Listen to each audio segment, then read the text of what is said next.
This week on the program, Denny Does Dover, leading to the inevitable question, is this his year again? Ryan Preece's day goes up in smoke. Could this be the return of crappy parts? And we remember a fallen rookie gone too soon. Welcome to Speed Talk Live, which isn't really live, but a poorly produced podcast where we talk about NASCAR and all things racing. And occasionally we have a special guest or two, when we can get them to show up. Sit down, strap in, pull those belts tight. Speed Talk Live is on the air. Pace car is in. Green flag, green flag, green flag. All right, welcome everybody. So glad you could join us today, whether you're watching or you're listening, or however you're here. We're glad you're here. We got a lot to cover today. We're going to talk about Dover. We're going to talk about some IndyCar stuff. We're also going to look forward to Kansas. I'm Greg Engel, editor of CupScene.com. And as always, joining me today, my favorite law student across the pond in merry old England, Owen Johnson. Hello, Owen. How are you, my friend? Hey, Greg, and great. It's great to see you. Good to see you, my friend. I know you've had a long week, some exams and stuff going on. So we will, and it's also late over there. So we won't keep you too long, but sorry, pal, we got a lot to talk to. And I know you're excited about it, so it's okay. It's not like you're, studying law stuff right now, which I'm sure is exciting in its own way, but not as exciting as talking about Dover, which was Sunday. Denny Hamlin won like they did in Richmond. His crew got him out first, and that helped. He passed Kyle Larson late in the going, and he was able to get past Larson. Yeah, I'm trying to think when that was. We had a few pit stops afterwards. I think Larson just did a much better job than I did after that moment when we gained some track position. That was a key moment for sure. Then we came out on pit road with the lead. And then at that point, I can't remember what happened after that. Oh, we led. And then, we had another pit sequence under green, and Kyle just, beat me pretty bad coming to pit road. And at that point, he took back over the lead. But I just felt like my car was so good in the short run that I wasn't really worried about when we came out behind Kyle, even though there was only 60, 70 laps left. That's easy for me to say because I think he's probably one of the best at defending his spot. But I just was confident in how fast my car was. The pit crew just did a phenomenal job, and they're part of the reason why I expect to win every single week. Is that I know I've got one of the best pit crews, I've got one of the best teams, best engineers and crew chiefs. So there's no reason I shouldn't expect to win. As long as I do my job, then we're going to be part of the conversation. So it's a fun time, and this is certainly more of a team sport than it's ever been. He's now a 3-time winner on the season, just like William Byron.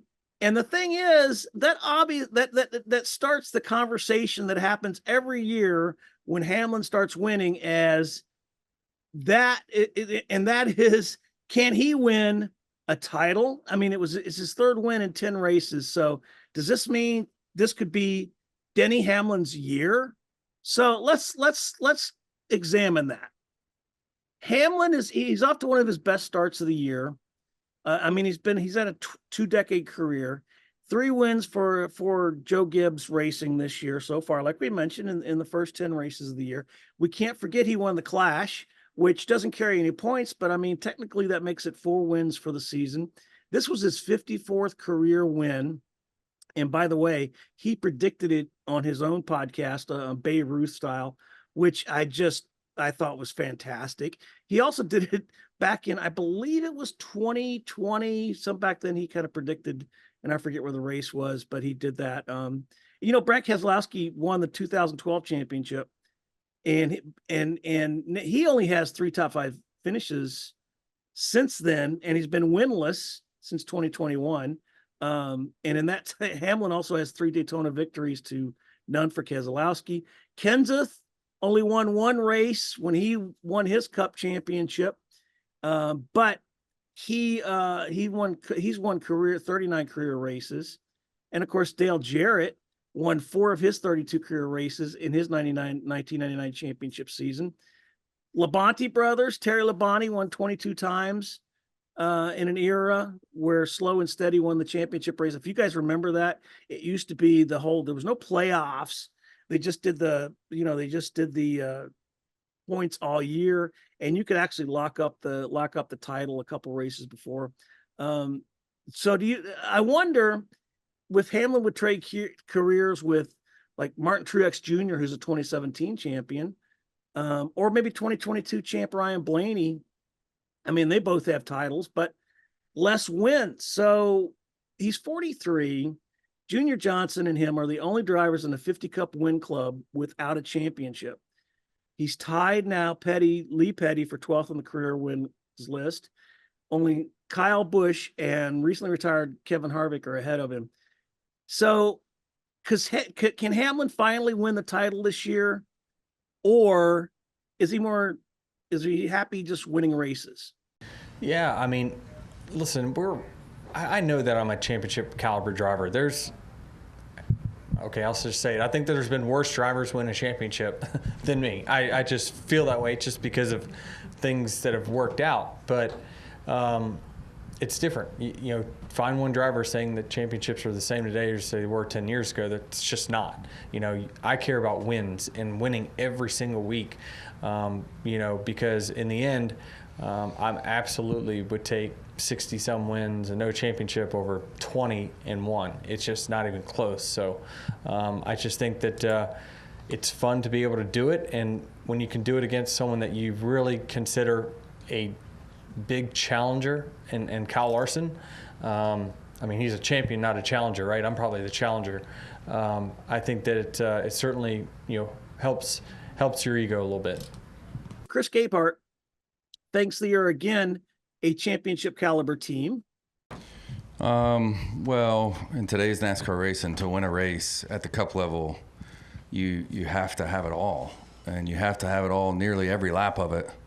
And there's no other form of motorsports where it's this tight, where you literally have to have it all and then some, a little bit of fortune to go along with it, which Texas, we had multiple chances to win the race and just didn't get that fortune. Cautions not go our way. So, this team definitely has all the makings of it. I mean, Denny's just doing a phenomenal job as a driver, and the cars, or the new Toyota Camrys, really giving us a lot to work with, and everybody at Joe Gibbs Racing is just really pulling the rope and excited to win races. And I just can't say enough about our pit crew and all the work that they've went through, and everybody here at the racetrack with the 11 car week in and week out, just how much fun we're having doing this.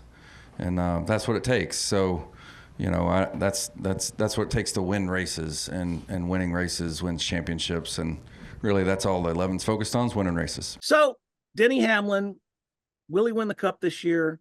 I don't know, because he has been in this position before. He's won races. Can he keep this momentum up the whole year?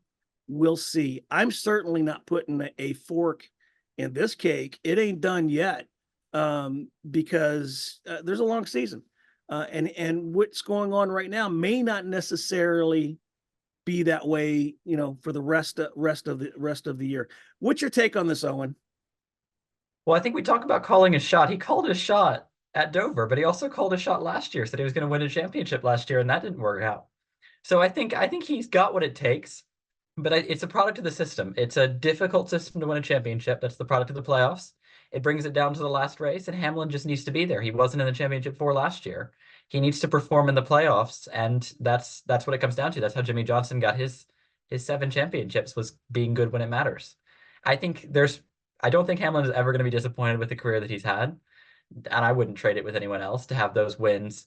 But it's a product of playing the system and being good when it counts. And so far, Hamlin just hasn't been able to be great in the playoffs when it counts. Yeah, and you're right. I think that's when he needs to be at his finest, is in the playoffs. You're right. He did not make the Final Four last year. So, it'll be interesting to see how it plays out and whether he runs out of steam. But you know what? Denny Hamlin winning a Cup title, it'd be a great story. but there's certainly others that are just as worthy out there who could also do it. Yeah. I'm thinking of Brad Keselowski. If Brad Keselowski could come on in the second half and start to put some races together, he could be up there and he could be the turnaround story of the year. So yeah, long way to go, but some other Dover tidbits. Shout out to the crowd. Now I attended this race when they had 2 races a year from 1980 to 1983. I was stationed there at the Air Force Base. My wife and I used to go to both races. We used to spend $15 to set up in the turn 4 grandstands. Loved it, had a great time. And that was when they would hold hundreds of thousands of people. Now 54,000 is pretty much a full house. They had that there this weekend. Of course, they're down to 1 race a year. And it's the same thing that happened at Darlington. For those of us that remember a couple years ago, Darlington was in ICU, man. They took away 1 race, and the only race they had was on Mother's Day, which was supposed to be a nail in the coffin, so to speak. Didn't happen. They installed lights there. They upgraded the track, the facilities, and now it's a crown jewel. They've got their 2 races back. After what we saw at Dover this weekend, the racing we saw and the crowds we saw, it would not surprise me that after a couple of years, we see Dover back on the schedule twice in 1 season again. I think they certainly can I think they can certainly sustain it. They're up there in the Northeast.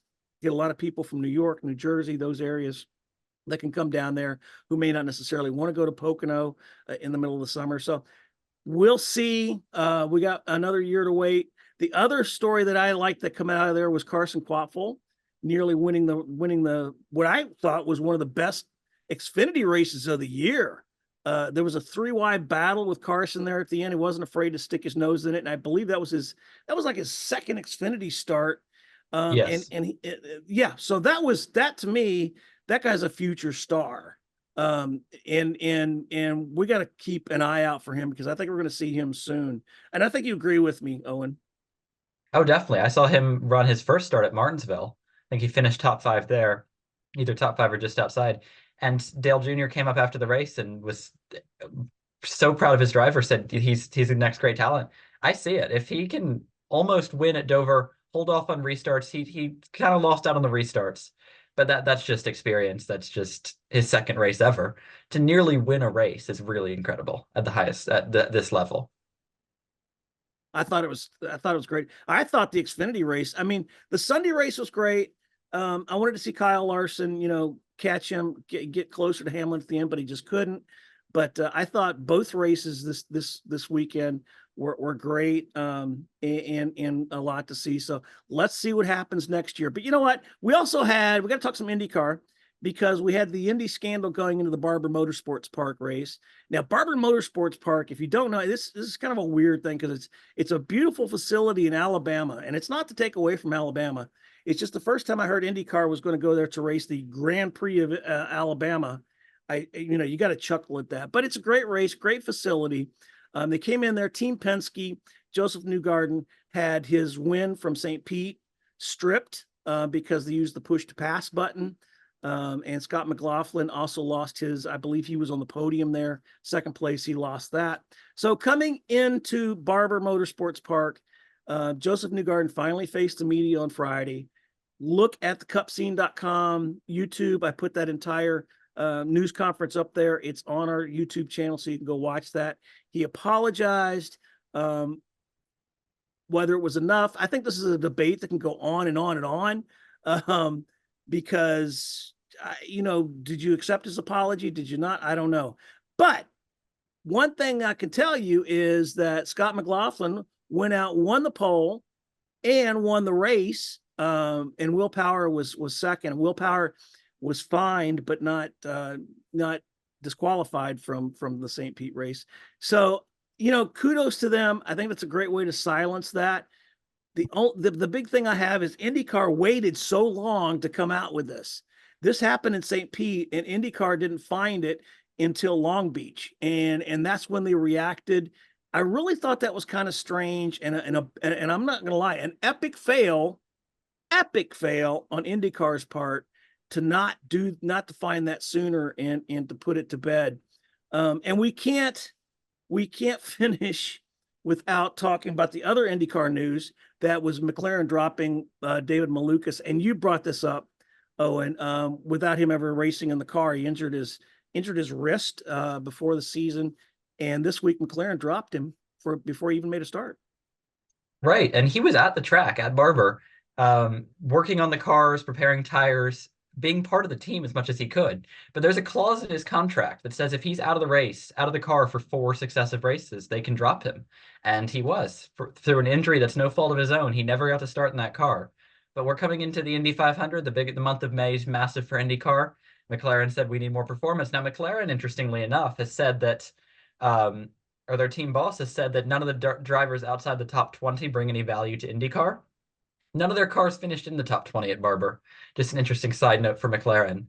And then the last thing, just to wrap up IndyCar, I think the big point with the IndyCar scandal for Penske is that Penske owns IndyCar. So the fact that his cars are out cheating it adds a different element to it. And he's called all the team bosses to his hauler for a personal meeting with him. But a lot of them have suggested they're not really confident with Penske's leadership. And if he's letting his cars cheat in his own series, it's not a good sign. So I think it's definitely, like you say, an epic fail for a whole lot of reasons.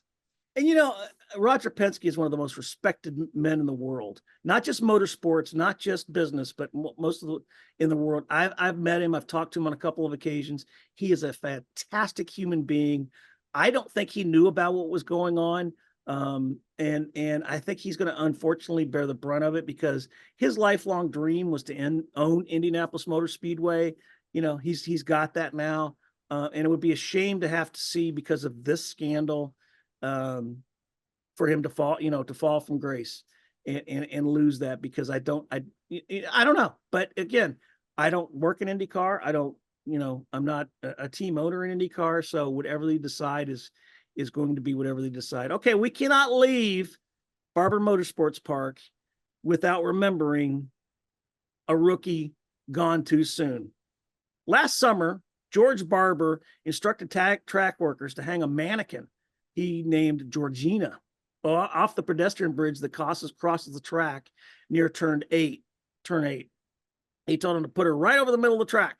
I want the drivers to be able to see her. They'll come around that turn and think she's somebody hanging off the bridge. Well, during the Grand Prix of Alabama, Georgiana literally fell from grace and lost a hand.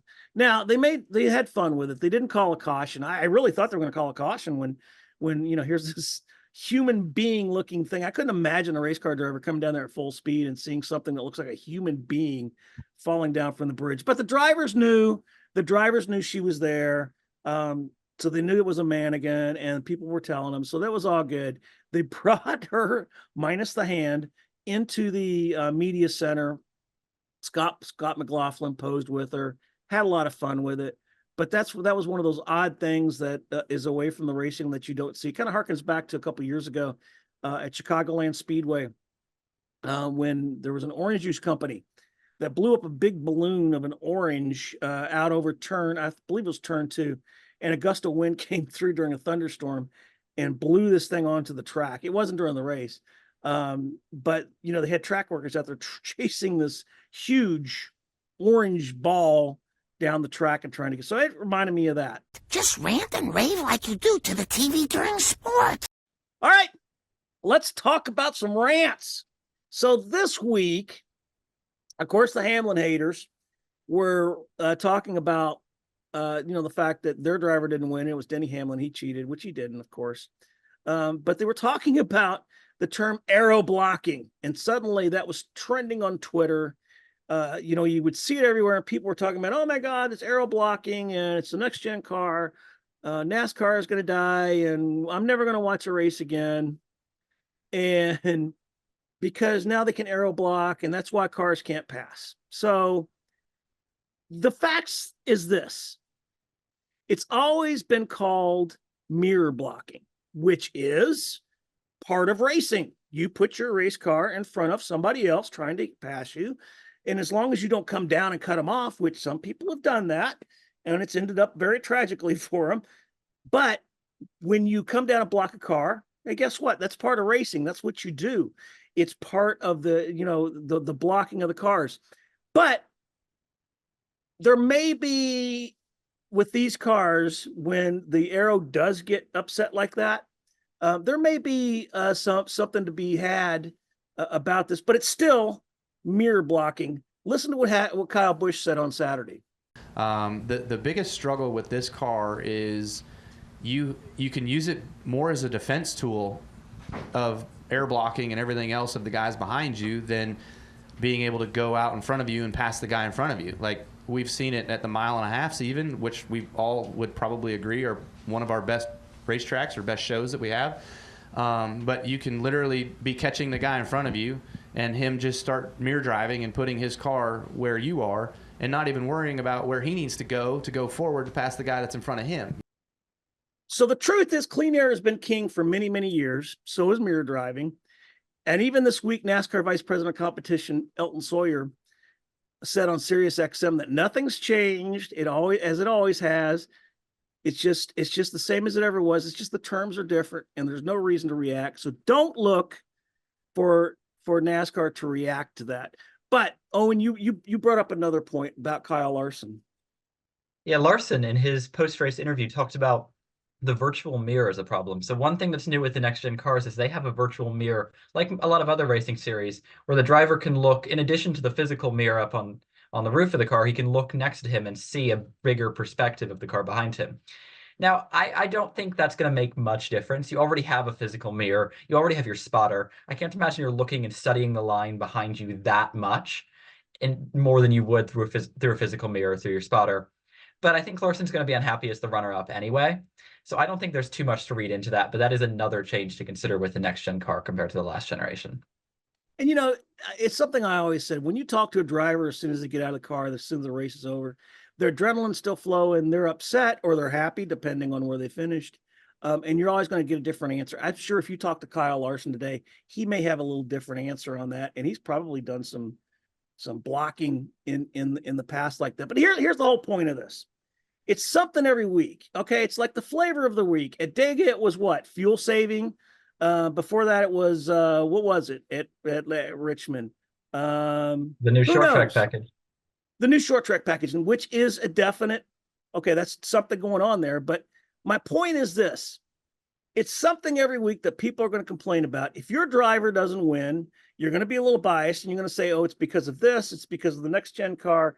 It's because of, the stars and moon don't align and the sun's out or whatever. And it's going to be the talk of the town until probably Wednesday or Thursday, when all of a sudden we're looking forward to the next race and we're going to forget about it. We can't remember the problems other than the short track package that we've had earlier in the year that people were complaining about. Okay. So this week it was aero blocking. Next week, it could be bubble gum. Who knows? Who cares? Just let them race. Just let them race. Now, before we leave, Jeff Gluck does his poll every week. And I think Dover was there was more people that liked Dover than didn't. But you brought up a good point about Jeff Gluck's poll this week. Yeah, we always look at Jeff Gluck's poll, and I was really surprised that Dover didn't score highly. Since, I thought it was one of the better races I've ever seen at Dover, honestly. But what I thought it's had was green flag pit stops, strategy elements, and a race at the end. And I think that's what a lot of people praised. We talked about COTA earlier this year. That's what a lot of people I saw on Twitter were talking about. That's what's good about that kind of racing. So I'm genuinely not sure what the goal is when we talk about aero blocking here. Should the faster cars be able to drive around the leader? Do we want just to get rid of the blocking in general? This isn't F1. There should be battles, and it should be about using, if you're the leader, about using the air to your advantage.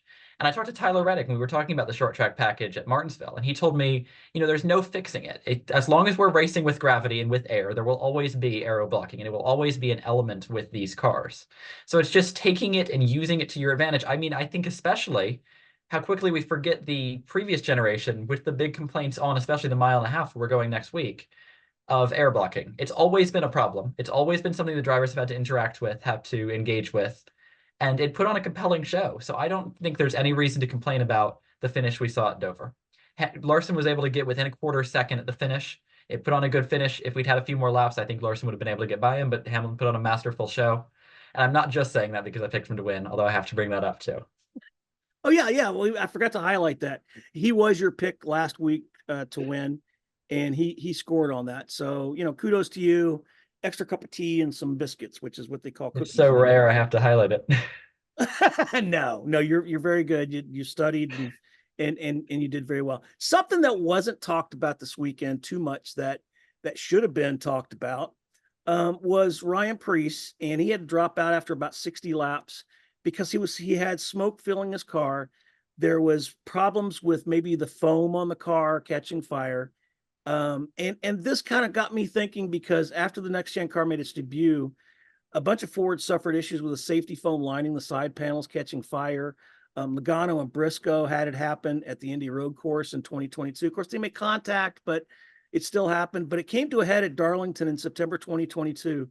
I was there when another Stewart-Haas racing car, driven by Kevin Harvick, caught on fire. He was forced to abandon the flaming car. At the time, he said, "I'm sure it's just crappy parts on the race car like we've seen so many times. They haven't fixed anything."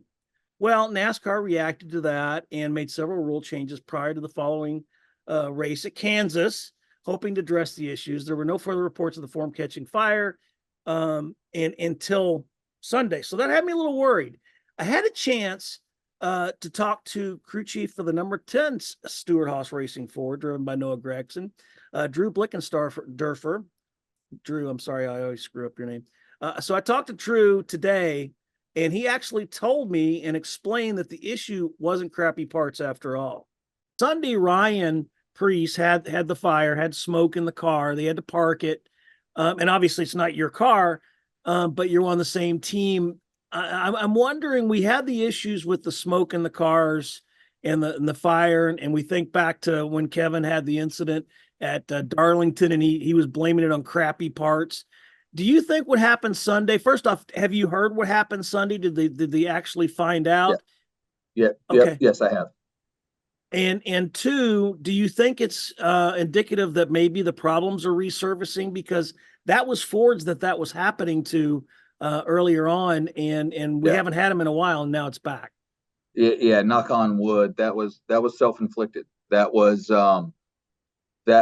the bolts between the headers and the collectors keeping everything together. We had some issues there amongst the teams on our side.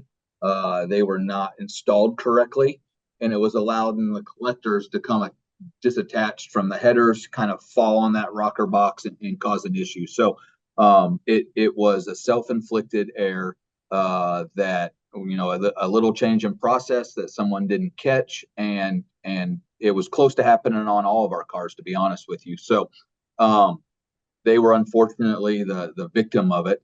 But when we got back to the race shop, all of our cars were close to having a similar issue. So obviously that gets rectified quickly. Everything gets torn out of our Kansas cars and fixed. But yeah, I think NASCAR has done a good job. I think us as a group, because it was more relevant for us last year or the year before, we've taken a lot of effort to keep that from happening.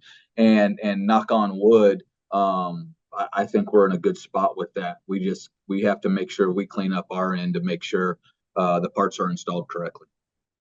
So as you pointed out, Owen, regardless that it was a mistake the team made, and they installed the bolts wrong, and they had to fix it before going to Kansas. But like you said, it's just another issue that Ford does not need with its new dark horse cars. Yeah, it's the second longest they've gone without a win in any level of NASCAR. So they haven't even won in the Trucks or the Xfinity Series since 1983, according to Trey Ryan on Twitter. It's getting dire for Ford. We've talked about this, I think, almost every episode as the season has gone on. It's getting a little bit of worry at the beginning, a little bit more. It's at the point where they need to start worrying, because they've got the new dark horse Mustang, and they've had some performance. Logano was second at Richmond, for instance. But that performance has not been consistent. There were, 2 Fords in the top 10 this weekend? And they need more than that if they're going to have any hope. Obviously, last year, they won both championships in the next gen, which is really interesting. We talk about the playoff model. They're good at the right time because they have not been the best car by any means in the next gen era, but they've won both championships because those cars get good at the right time. But they need to start getting good if they're going to be any good at the playoffs, I think, now. And, ironically, when I talked to Drew today, he was on his way to the Ford Performance Center there in North Carolina. And I got an invite to go up there in a couple weeks. I may stop by there and we'll see how that works out. But he was on the way to the simulator, and something I really thought was kind of cool, because I asked him, are you going, you practice for Kansas this week, him and Noah. And he said, no, they're actually, their Kansas is ready to go. They're really nothing much they can do until they hit the track. They're actually trying different things on different tracks because they only get a certain amount of time at the simulator. So they go there with a list of things to try for different races that, moving ahead. So yeah, they're working on it. I like what he also did. We talked about, he's got the team is coming along. They're getting better and better every week, and they're just making small little incremental changes, and it's starting to show on the track. So it wouldn't surprise me to see an SHR car in victory lane and break that forward drought. Could it happen this weekend? I don't know. We'll see. But speaking of Harvick, who is now obviously in the Fox Sports booth, he'll be subbing for Kyle Larson at All-Star practice and qualifying. And he said he got the call from Mr. H. I couldn't imagine getting a call from Rick Hendrick. How can you tell Rick Hendrick no? No matter what he calls. I mean, I had an interaction with him a few years ago. I wrote an article for Auto Week, and I quoted him something about, and I forget what it was, but he said something off the cuff.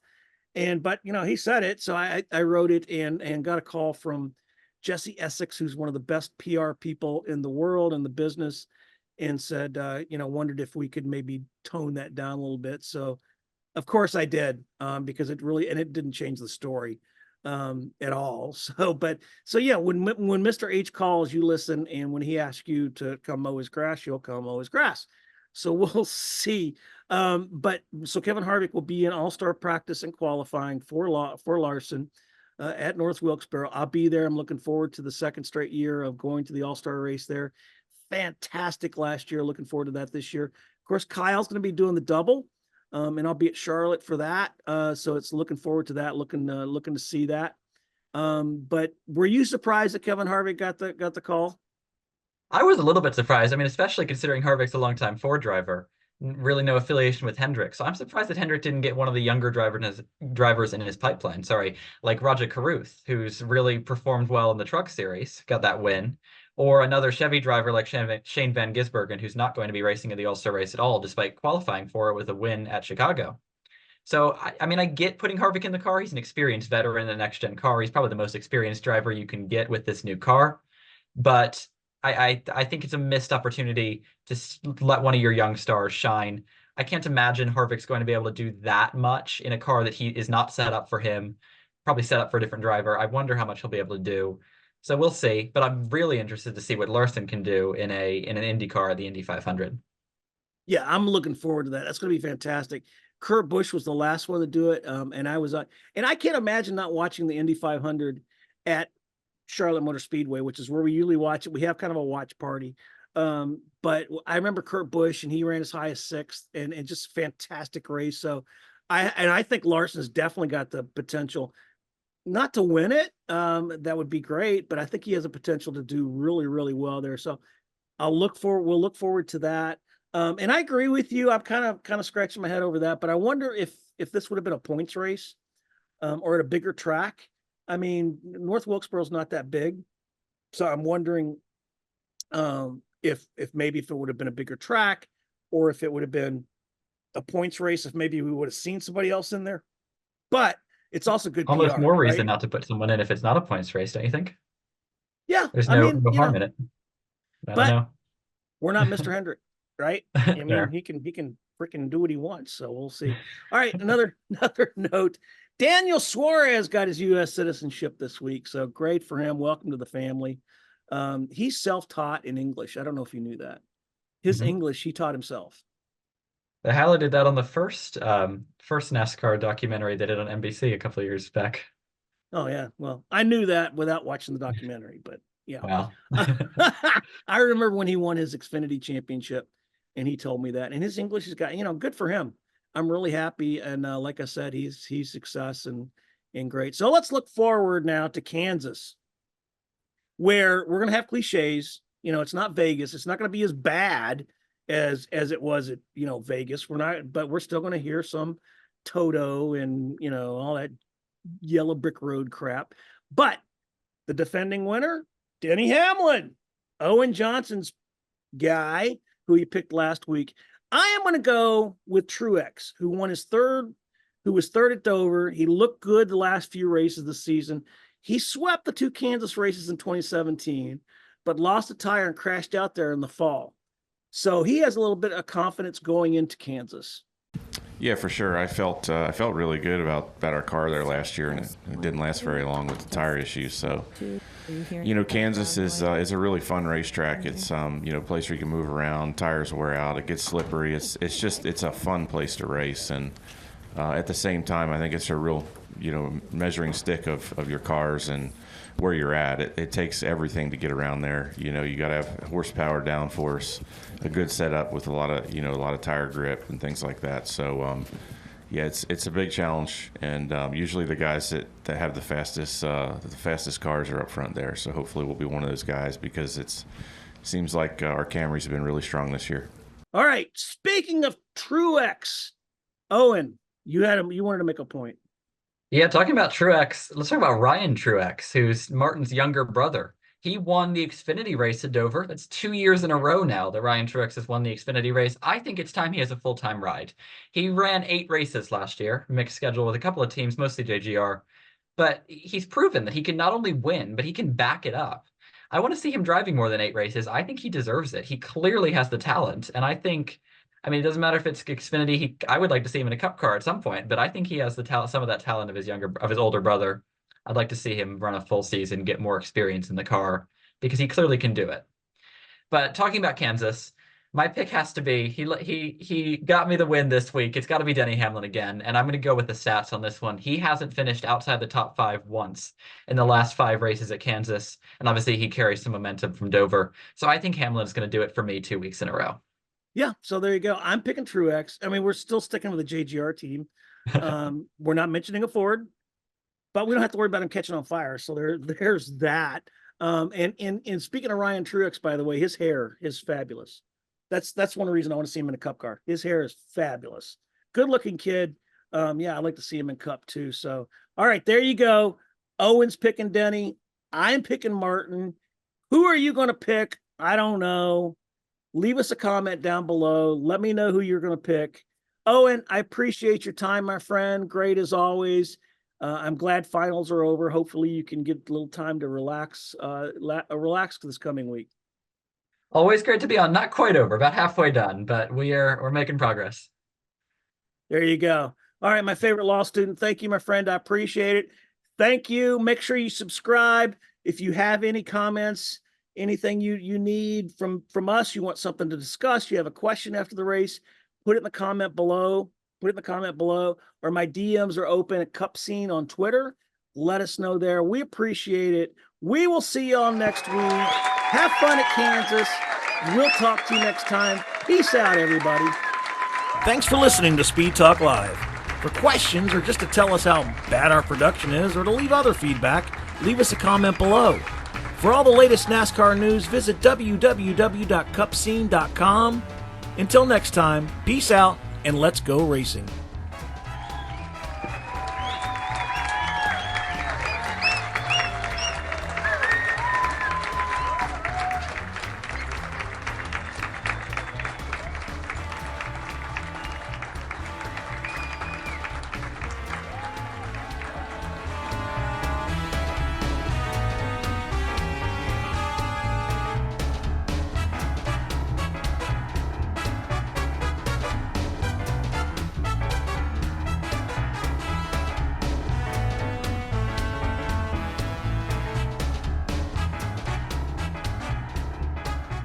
All right, there's the checkered flag. Great job, driver.